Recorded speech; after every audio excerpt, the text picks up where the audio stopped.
اکتوبر ہمارے لیے قیامت کا مہینہ تھا۔ عمران خان حکومت اتنی کمزور کبھی نظر نہیں آئی۔ ان کے ساتھ چھوٹی موٹی انتظامی زیادتی آئی ہو، لیکن ISI چیف کی تعیناتی کے قضیے میں انہوں نے غیر دانشمندی دکھائی، ضد اور انا میں ڈوبے نظر آئے۔ پاکستان میں جاری مثالی سول فوجی قیادت کے اشتراک کو دھچکا لگا۔ پاکستان کے لیے سول فوجی قیادت اشتراک عمل کو گویا ہائبرڈ نظام کے منہ جیسے حامی شدید بددل ہوئے۔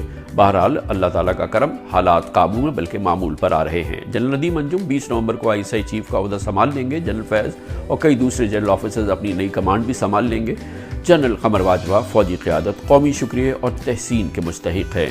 فوجی قیادت نے انا اور وقتی بدمزگی سے بالا تر ہو کے پاکستان کے اعلیٰ ترین مفاد اور درپیش قومی چیلنجز کے پیش نظر ہائبرڈ نظام کو کسی بڑے دھچکے سے بچا لیا۔ جنرل باجوہ نے بڑی دانشمندی دکھائی، وزیر اعظم کے تحفظات شکایات دور کی، غلط فہمیاں ختم ہوئی۔ ایک بار پھر ہماری سول فوجی قیادت افغانستان، امریکہ، اندرونی چیلنجز پر روزانہ کی بنیاد پر صلاح مشورہ کرتی ہے، قومی پالیسی ترتیب ہوتی ہے، فائدہ پاکستان کو ہوتا ہے۔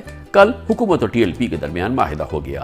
TLP دھرنا سیاست خیر بات کہہ کر اب قومی سیاسی دھارے میں شامل ہو گئی ہے۔ تحریک لبیک کی مقبولیت بتا رہی ہے کہ آئندہ الیکشن کی وہ بڑی سیاسی قوت ہوگی۔ TLP کے بعد TTP سے بات چیت میں کیا حکمت عملی ہوگی، اس پر بھی ہماری سول فوجی قیادت کی سوچ یکساں ہے۔ اکتوبر کا مہینہ عالمی منڈی میں تیل اور دیگر اجناس کی قیمتوں میں ہوش ربا اضافے کی وجہ سے پاکستانی معیشت کی مصیبت بن گیا۔ ڈالر اوپن مارکیٹ میں 177 روپے کا ہو گیا۔ IMF سے معاہدہ اچانک کھٹائی میں پڑا۔ اس مختصر پس منظر کے باوجود میرا یہ ماننا ہے کہ ابھی اللہ تعالیٰ پاکستان سے راضی ہے۔ سول فوجی قیادت چیلنجز کا مقابلہ کرنے کے لیے مضبوط دیوار کی طرح متحد ہے۔ اللہ تعالیٰ کے فضل و کرم سے ڈالر کی حقیقی قدر لوٹ رہی ہے۔ IMF سے معاہدہ جلد ہونے کو ہے۔ اسٹاک مارکیٹ میں لسٹڈ کمپنیز نے تاریخی منافعوں کے اعلانات کیے ہیں۔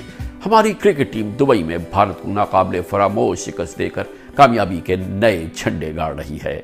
پاکستان زندہ باد۔